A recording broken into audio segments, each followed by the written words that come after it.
Assalamualaikum warahmatullahi wabarakatuh. For the assignment of journal review, I would like to review the article with title Islamophobia in Education, Perception on the Wear of Veil or Niqab in Higher Education by Hanif Cahyo Adikistoro et al., which I took from Ijim's Journal of IAIN Salatiga, Vol 10, number 2, 2020. And the format of the review are the first introduction, and then theoretical framework, and then method, and data presentation and analysis, and then conclusion, and the last are comments. So let's we start from the first, that is introduction.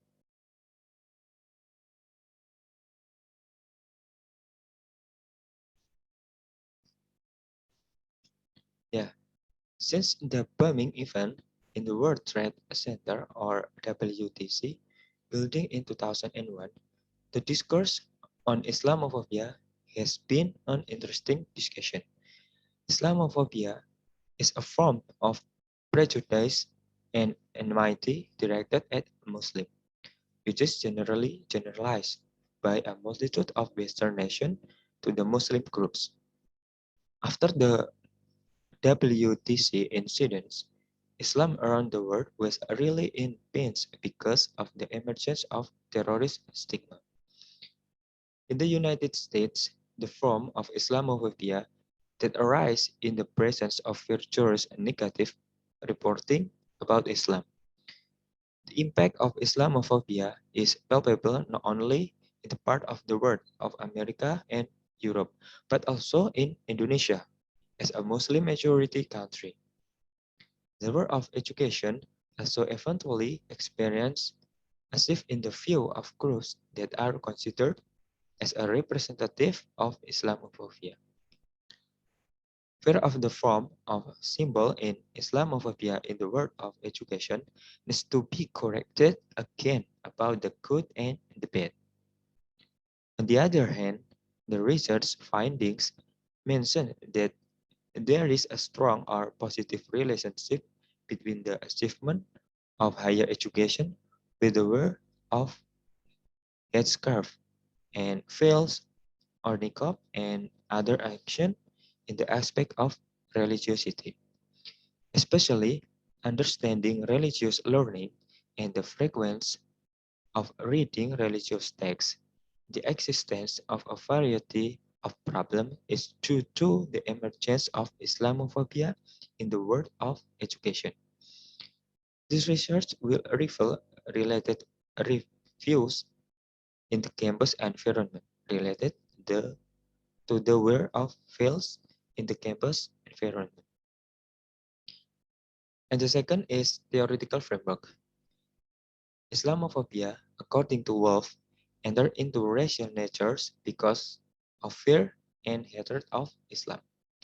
This right has an impact on form of discriminations against Muslims in the social, economic, and religious field.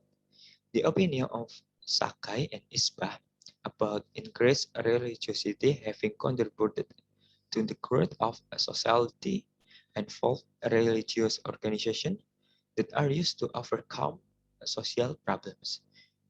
The natural idea of religious symbols in the public and free space in the private space does not seem to make sense to Muslim women who consider the veil to be a necessity in the public sphere. Jitni, Sostrom, and Ilks mentioned the purpose of contemporary Islamic education not only changing the social cultural base and students' knowledge alone, but Islamic education is expected to be able to solve the moral. And the third is a method. This research method uses a phenomenological approach as a part of qualitative research. Participants in this research were female students from private universities in Yogyakarta. In-depth interviews using an interview guide instrument are a technique in data collection. And number four, data presentation and analysis. The data analysis using semantic reduction is done by identifying important statements from the result of the interview, determining the theme of the discussion, and describing the significance of the whole experience in field students.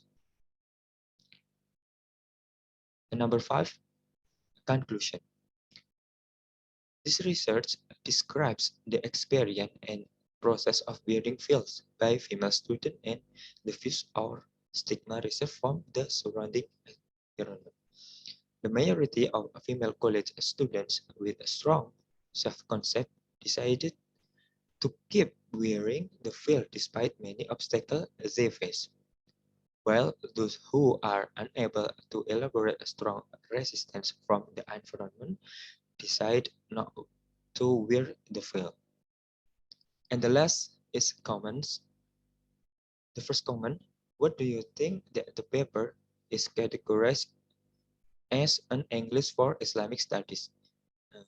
In my opinion, this is an English language article about Islamic studies. This is evident not just from the title, but also from every attempt by the author to convey Islamic themes in the essay. And the second comment is mm, present or show some vocabularies or words from the article that indicated as English for Islamic studies. There are Islamophobia, veil, niqab, Muhammadiyah, madrasah aliyah, boarding school, Islamic education, the Quran, Muslim, and the last is Al-Qaeda. Okay, I think enough for me to review the article, and thank you for your nice attention. Assalamualaikum warahmatullahi wabarakatuh.